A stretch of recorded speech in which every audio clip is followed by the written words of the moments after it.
What is up? Welcome everyone. I should have given it to you. Taking over the show. Taking over the show from the get-go, yeah. Show is not about you, homie. Yeah, what is up, Paris? How you doing? Of course, we're back here for the last overtime show. I should have let you take it away, apEX, right from the rip. You got something to say? No, it's incredible. It's incredible to win a major after 8 years. 8 years of waiting, 8 years of work, 8 years of a lot of things, and yeah, it's good. Yeah, and of course, Paris, in case you're just now tuning in somehow for the first time, live here for the last overtime show, welcome by apEX, as well as the man himself, Pimp. I know I've been asking the whole way through. It's going to be asked eventually, though. We're here in Paris for the very last CSGO major. Obviously, a monumental moment. You in tears after this matchup. Family here, of course, alongside your teammates, too. Yes. Got to ask it one last time. How's it feel? Well, it feels amazing. Once again, I repeat that, but after 8 years of waiting, after so many majors thrown in some sense, finally we win. I would say the most important one, because it's the one at home. It's the one in front of the families, in front of the fans. We said it 6 months ago that we're coming here to win the major, nothing else. We could see that it wasn't easy for a lot of teams. A lot of teams struggled before us. And yeah, finally we made it. And Zaiwu finally won his first major, while being the best player in the world without a doubt. So I have an amazing team. I think we transformed from 2022 to this year really well. Without a doubt, we're the best team in the world, losing no fucking map during the major. And yeah, I think only 2 teams did that, us and Navi, so nothing much to say. You said it yourself, right? You had to wait 8 years. You've been around for forever, apEX, and you've been at an awful lot of majors. Some of them you maybe feel that you've thrown, some of them you've been close. It's a silly question because I know the answer, but, sure. but try to help the viewers understand which one feels the better, this one in Paris or the one you won 8 years ago? Fuck the one 8 years ago, I'm not gonna lie. The level of CS was really different, and now we can see that back then, you know, knew 4 teams who could win the major. Look at now, look at how much it was stacked this year, and that's the craziest part of Counter-Strike right now. And it's really tough to win a major, and we made it. So obviously this one counts more. Also, you know, I repeat that, but 3 years ago I took over for a game leader. We had a French team, and it was pretty tough for us to have a winning major team. I think we were good, top 5 team, but not good enough with really young players, and I think we did really well. So Vitality decided to take over and take international team. We struggle a lot, but yeah, I'm just happy about winning a major as like a star entry and now as in game leader. It's so different, it's so much different, and I think I'm also proud of myself, I have to say it. I'm proud of myself, like coming from a star rifler to a game leader and being in the best team in the world right now. A lot of people doubt me. And you yours first back then. and I mean, I can understand it. I don't want to criticize anything. It's normal to don't believe in people. Most likely when you see a player coming up, taking the in-game leader role, we saw 95% of the time didn't work out. Sure. We saw that. Listen, if there's one thing I never have doubted about you, apEX, is your willingness to work hard and your work ethic. I remember we even played tournaments together, you know, for what is it, 7, 8, 9 years ago? 14, yeah, 14, 9 years ago. There you go, 9 years ago. Like, this man is a work monster in that sense. You never stop grinding, you never stop believing. Even though I and some of my colleagues would put criticism towards you, you never stop believing. No, but you know, I think that's the best feeling to just make people wrong. That's just the best feeling when people criticize me. When I'm fine. I knew, for example, I was one of the problem last year, but we had so many more, so I believed in myself, and we changed a lot of things to come here and to be as good as possible. We changed so many things to get there, and we could see like the performing of the players, like Maggi stepping up massively. Dupree from IM Rio is not the same. Even me, I'm above run rating at this tournament. What's going on? And you maybe didn't get a chance to actually, you know, fully embrace the last moment yourself. So I think we're going to take you through the last moment. If you don't mind walking us through. It's so much emotion. I swear, I never had so much emotion in my body, or pure of joy. Instantly when Zaiwu killed the last one, I cried. I cried of joy. It's not a thing I got used to. And you know, of course, I cried like 1.5 years ago because the French team was finished. But the problem is that I don't like to show those things. It's not something I want to show that in backstage, not in front of cameras, but couldn't do anything that time. And you mentioned before too, you got family here. Obviously been pretty busy with these occupations after. Who's the first person you're going to talk to? Well, 2 persons, obviously my girlfriend and my mom. My mom, you know, when you're playing Counter-Strike for 16 years, the beginning was tough, like school-wise, for example. I didn't like went to school pretty much for a long time because I wanted to play CSGOs back then. And my mom had a lot of trouble with me about that because, yeah, I just wanted to play CS back then. And now she sees we just feel like the biggest arenas in France, and she could see it's the second tournament that she came. The first one was in Charleroi, wasn't a big one to be honest, and now it's the first really big one. And winning in front of just your close ones is just the most amazing thing. Yeah. What do you think she thinks now? I think she's proud. I didn't saw her cry from joy, but I mean, I'm a son, so obviously we really same in terms of emotions. And yeah, saw her crying because I made something good is really nice, because back then when I didn't go to school, it was the opposite. Let's take it through a bit of this post-match, right? Let's pay some respects to your opponent here in this major grand finals. Nothing short of something supreme from Gamer Legion. Pimp, I'll go to you on this one. Who was kind of your surprise star? I got a feeling I know who you're going to say from Gamer Legion, but... Yeah, I don't think there's any doubt that you probably have looked at this guy as well in terms of Immer, the way he's been conducting himself throughout the tournament, the way he's played. He's made it very complicated for a lot of different teams out there. I don't think any of us saw it coming that he would perform that well, and I guess I can throw that question to you as well. Coming into this final matchup, I guess that's a player you had a bit of focus on, not necessarily creating a game plan around him, but you had to pay with your specs. Not really. I never done that even with Prime Simple, so no, not really. Of course, he is an amazing player and he showed like the best rifle of the tournament without a doubt. But yeah, I don't care. Personally, I know he did good, but if I have a plan and to play on him, I will go for it. And I don't really care about dodging him or whatever. We need to play our game, and that's what matters the most. But yeah, it's been amazing. IM is what a surprise for everyone. He was playing out of his mind. And obviously, I think Overpass was a bit tough for him at the beginning, but that nuke, the city side, alone, he completely destroyed us. I think without him, we win maybe 8-9 rounds on T side, and he did some amazing rounds. So, but so surprised by this good Gamer Legion team. No, I mean, Pim, you know that back then when we were playing and you played those tier 2 team online, they were scared to play the game style. They didn't run, they didn't. But them, they don't care. Playing the first time they play on big stage, they just run on you. And I saw that yesterday on against Heroic on the city side on Inferno. I was like, what the fuck is going on? They're crazy. They're just getting duels and duels, and they don't care. And that's the beauty of CS now. No one is scared. And yeah, what an amazing run from them. I hope they're gonna stick together. I'm pretty sure it's not gonna be easy because a lot of teams. You're gonna buy one of them? CU. I don't know how to say his name, but like we lack in game leaders, I think right now, and he's pretty strong in his play style. I am pretty good as well.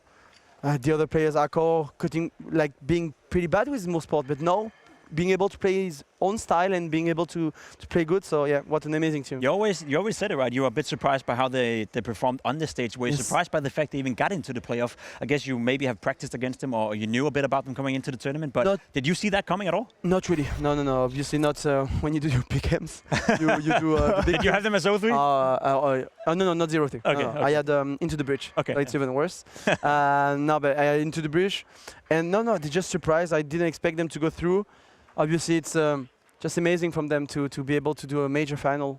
Obviously, I'm pretty sure they wanted to win that one, but they need to take it as a really good experience for them and help them to grow. They will come in the top 5 in the world probably, so they might hopefully get some invites at tournaments and prove themselves again and again. It's gonna be a bit harder, I guess, because you need to when you win, everyone expects you. So it's never easy to be that when you're a young team. When you're a young team, it's not easy. So that's why also I think in terms of Heroic, I think also it's not easy for them to. This year they're the best team in the world so far. I have no doubt about that. But yeah, they tend to have some struggle in the intense moments. But in terms of reading them as in game read, it's the worst. It's the worst team to play against, most likely when they city side. So yeah, but I think they lack also this experienced player. Like Heroic, they have amazing players, amazing Jan, Staven, and that's the difference between our team and their team. We have Dupree, we have me, we have Magisk. All 3 of us know Do Stage. We played Do Stage like for 10 years, so it's fine. I don't feel I wasn't stressed when I was playing, so I was even fragging on stage. I think my playoff rating is the best rating I had for a long time. So I think experience is something, but it's a word that you need to prove it. In some sense, because a lot of people, they say, yeah, I'm experienced, but what does it mean? Would you like to play Heroic on that stage in the final? I would have loved. That was my dream final in my head. You know, it's weird to say, but it's the first time in my work career that I feel that we're gonna win the tournament from day one. When I arrived here, I was feeling an error. I was feeling something that, from the first game of Legend stage, I was feeling we got it. It's crazy. I never felt that, and it gives you so much confidence. Not dropping a map. I didn't expect that. Yeah, you guys definitely displayed tons of confidence. You speak about this newer talent, this younger talent, and we see quite a few upsets throughout this major. So, you know, when it comes to some of these teams unexpectedly making a run and some of the bigger teams falling out, I wanted to ask you guys, do you think there's a reason for that? Some of these bigger unexpected teams, you got Navi and G2 and so many more falling short. Do you think there's a reason behind it? Of course, so much pressure behind that. So much pressure for players. Of course, people criticize the way of Blast, ESL partnership and blah, blah, blah, but those teams have a lot of pressure. No one expects Game of Legend to go far. No one expects apEX to go far. Not me, the team. No one expects Into the Bridge to go. And obviously, it's really tough to get your nerves. I saw like G2, they were the best team at the beginning of the year, but they struggle. I saw them doing so much mistakes that they will not do if there were so much pressure.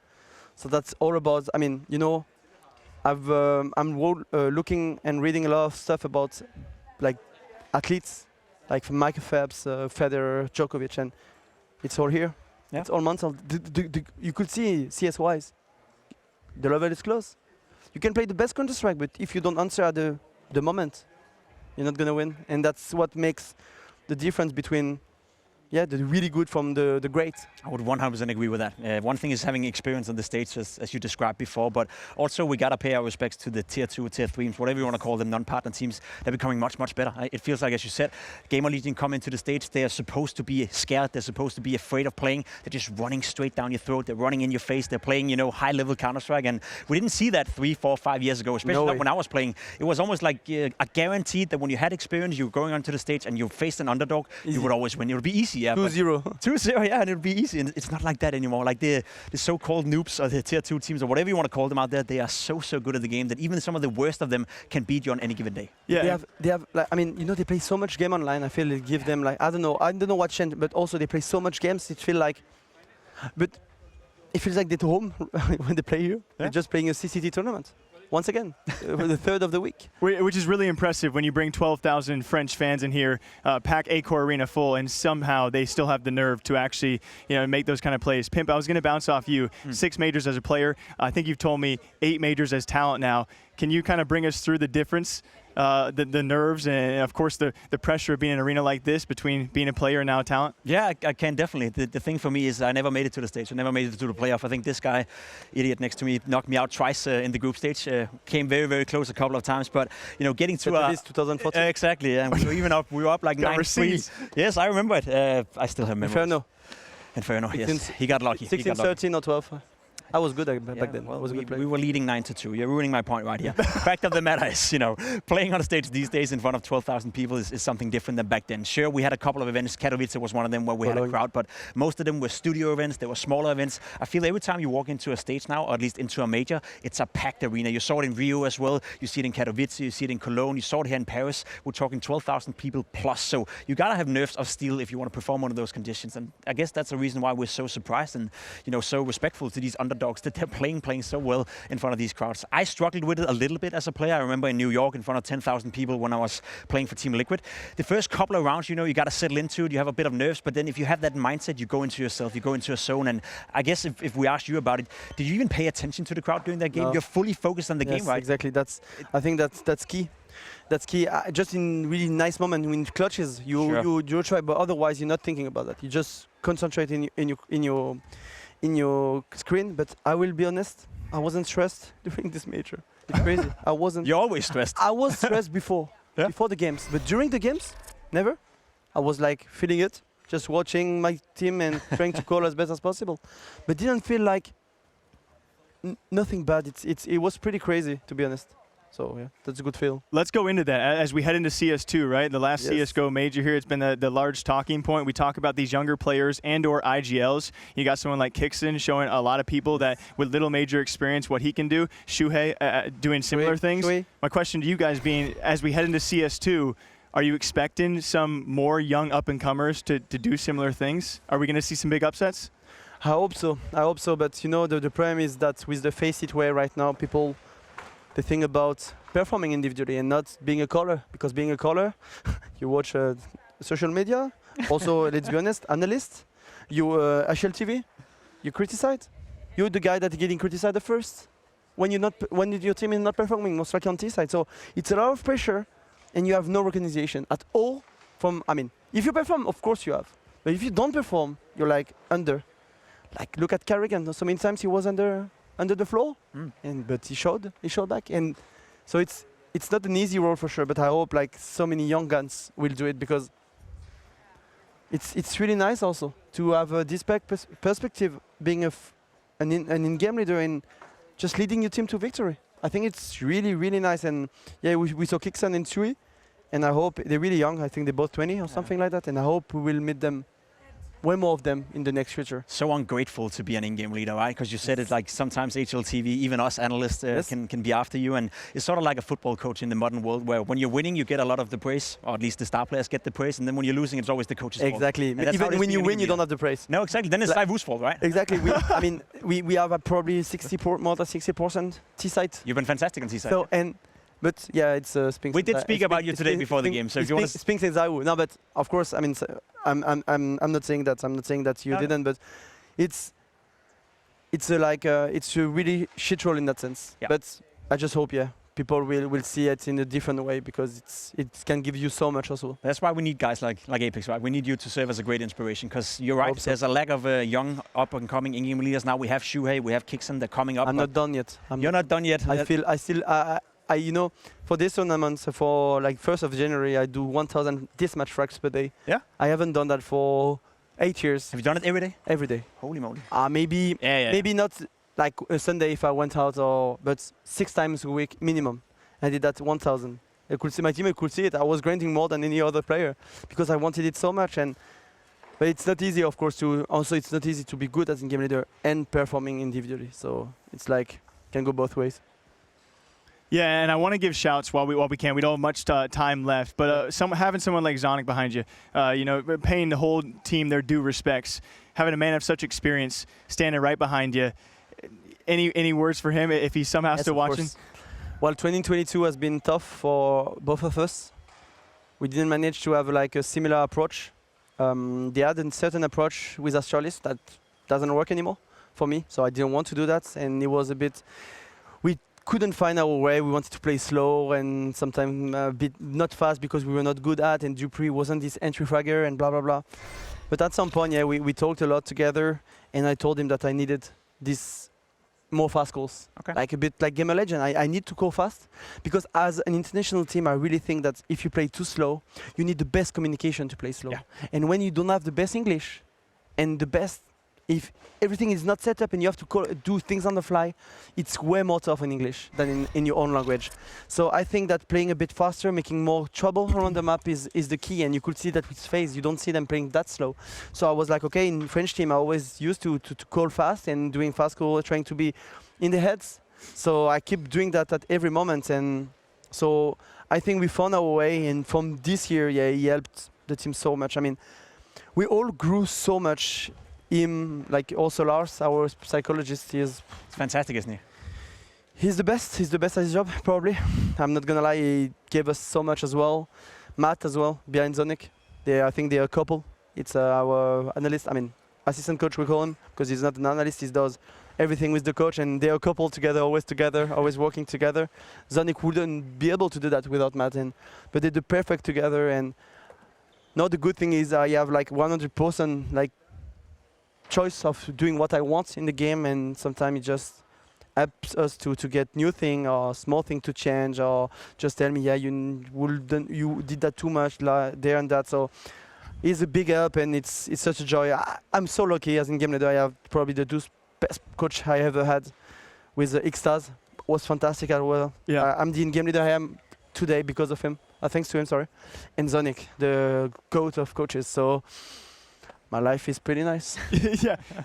Closing segments here. You know, I had some quotes for you guys. I was going to name some famous player quotes. We're going to skip past that, maybe surprise broadcast a little bit because we are in our last CSGO major. And I couldn't be more grateful to have you two on as guests because the next person I'm about to talk about, a young boy who actually loves Counter-Strike. You're one of his favorite players, and I couldn't name anyone better for a bit of a motivational speech from your side. I want to talk about an 11-year-old boy. His name is Zhao Chen. So he's a Counter-Strike player from China.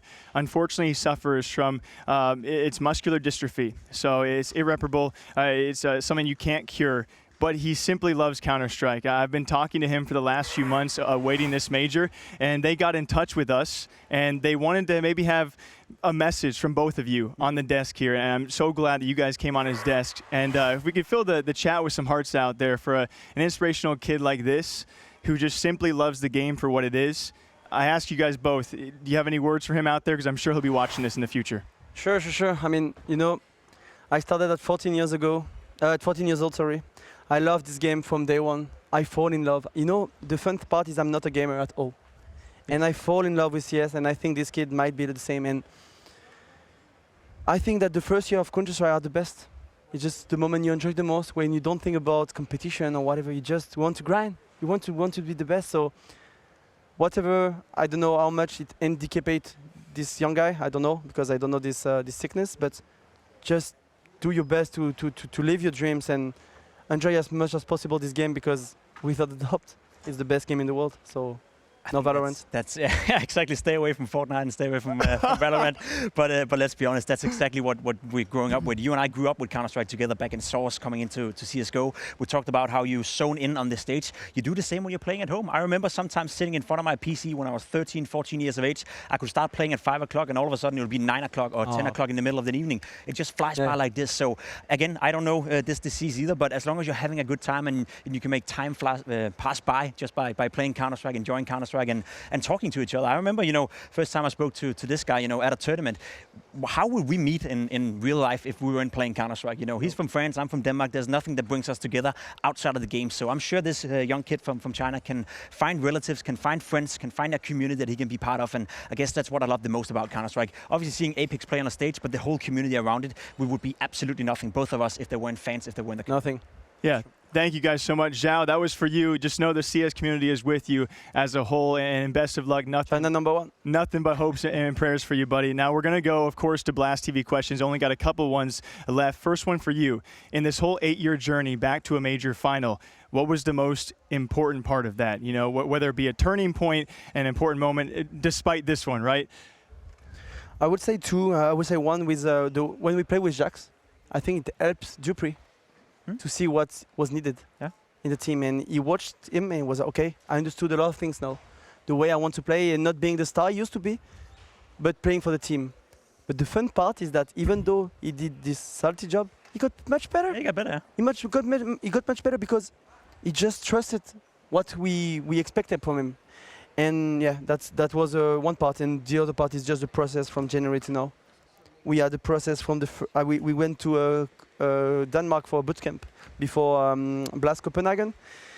Just a bootcamp without PC. We talked a lot and had a lot of talks together with Lars, and he made the process from this moment to now to grow as a team and to be ready for the major. Not before. Not Katowice, not EPL, the major.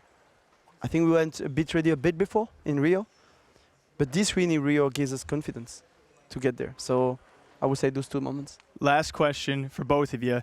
The fan base here, obviously insane. We've talked about it many times. How has the fan base evolved over the past decade of Counter-Strike and throughout CSGO for both of you? I remember playing LAN events when I was a kid. I don't know how it was in France, but you go to like this local LAN event, and if you're lucky, you'd win maybe $100 and a mouse pad. You know, that's it. And you had fans standing behind you, and I say fans, it was just your friends standing behind you. Then we got other teams, yeah, exactly. Like Copenhagen Games. Yeah, exactly. They knew you were the best player in your country, so they went behind you to watch. Oh, it's apEX, but never you were singing mouse pad or whatever. So. And you're a megastar in France right now, right? Yes, I mean, you know, I think the Golden Hornets. Yeah. The Golden Hornets. Look at what we become in esports. We have our own ultra supporters. Yeah. It's insane. They helped us so much during all the tournaments. I remember we went to VI, it's the place we are in Vitality, when the office and Cybercafe, and we met the fans. Most of them were Golden Hornets, and they said, go through the group stage. We will do everything to carry you in the arena. So just hearing that they were preparing for this for 6 months. They were preparing everything for 6 months, and they're growing and growing, and feels like it's like football. We both really big fan of football. You have no idea what's football because you're American, but it's not, it's not called soccer. It's called football. And but yeah, we know that in football it is, and seeing the same in Counter-Strike, it's just, I'm speechless. It's been a fantastic journey. Yes. I can't thank either of you enough, Pimp and of course apEX. That's going to be it for the last CSGO major here from Paris. It wouldn't be right unless you just send us home, apEX. Any last words and send us off, and we're done. Just the most happy guy on earth right now, winning the last CSGO major. We are forever in this story to win the last CSGO major. We all had our story during this tournament. For Dupree winning 5 major, the only one.